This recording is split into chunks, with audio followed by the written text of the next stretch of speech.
You know, you're not supposed to judge. Don't judge. Don't judge. Don't judge. That's what most people that have any familiarity with the Bible are always saying. And it's no surprise that most people with any familiarity of the Bible have just enough biblical knowledge to make them dangerous, just enough biblical knowledge to not be able to really know and discern and understand what the scriptures are saying. And that's certainly true for this mentality of, oh, we're not supposed to judge. Whenever you say you're not supposed to judge, you really are making yourself look completely and totally silly.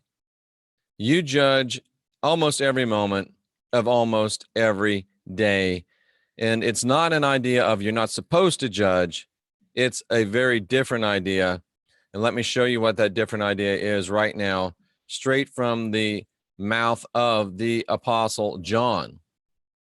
John says, judge. But wait a minute, I thought we weren't supposed to judge.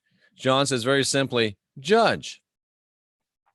But don't judge according to appearance, judge righteous judgment. So here John says not only judge, but he says judge with righteous judgment. So get the idea out of your mind that you're not supposed to judge because it's stupid.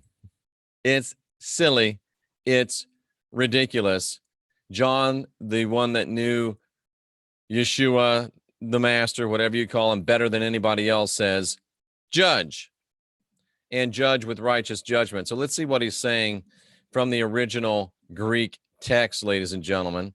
We're going to go to verse 24, and we're going to see exactly what he means when he says judge and when he says judge with righteous judgment. So he's saying kreniti, judge. What does it mean? Decide if it's good. It's very simple. Decide if it's good. Weigh it out as if in a trial. Weigh the pros, weigh the cons. You judge every time you cross a street. Can I make it before that car gets here? Can I make it before that bus gets here? Let me weigh it out in my mind. What are my chances? You judge every time you're walking down the street and there's someone walking towards you.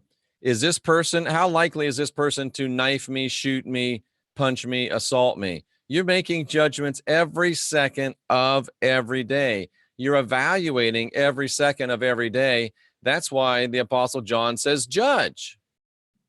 But don't judge a cat. See what I did with that? It's the word cat. Don't judge a cat from according to, don't judge a cat against, don't judge a cat day by day. Don't look at a person. Don't make your judgment. Don't make your decisions based on appearance. What does appearance mean? The outward appearance, the face, the countenance, the features, the outward appearance. Don't judge based upon the outward appearance. You can't judge just on surface levels. But he says, judge, and what's the word judge over here? It's a little bit different. Make your judgment, make your decision based upon what? Based upon righteous, just, things that are righteous in the eyes of the divine. Something that judge like the divine would judge.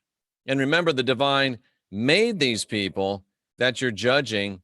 So if we get the whole sense of the real verse, it basically says to us, you got to make judgments every day. So throw away that silliness of don't judge. You've got to make judgments every day, but don't judge according to the outward appearance. Judge the way that the divine would judge. How would the divine judge? Well, the divine wouldn't judge unless the divine knew the person, understood the person, and the divine created the person. So here's a basic truism for you and a basic way to make this work in your life. If you don't live with somebody, don't judge them harshly. You don't know until, as my granddaddy used to say, until you walk a mile in a man's moccasins, don't judge them. I'll just use an example from my recent life. Before I lived with Sandra, I really could not judge her. Of course, I did. I judged that, yeah, I love her. I judged that, yeah, I want to be with her. I judged that, yeah, let's move in together. But once you move in with someone, then you can really begin to judge righteous and accurate judgment. You can really begin to understand someone once you live with them. And Sandra is probably saying, wow, I didn't know about this. And wow, I didn't know about that. But the point is that since we live together, we can make righteous judgments. And Steve makes the point, judge not lest you be judged. It really means in the original Greek is whatever standard of judgment you use on someone else is going to be applied towards you. So think of that as well. If you want to judge people according to outward appearances, then you're going to be judged according to outward appearances. If you want to judge people harshly, then you're going to be judged harshly. So unless you've walked a mile in that person's moccasins, unless you feel like you know them like the divine knows them, don't be judging.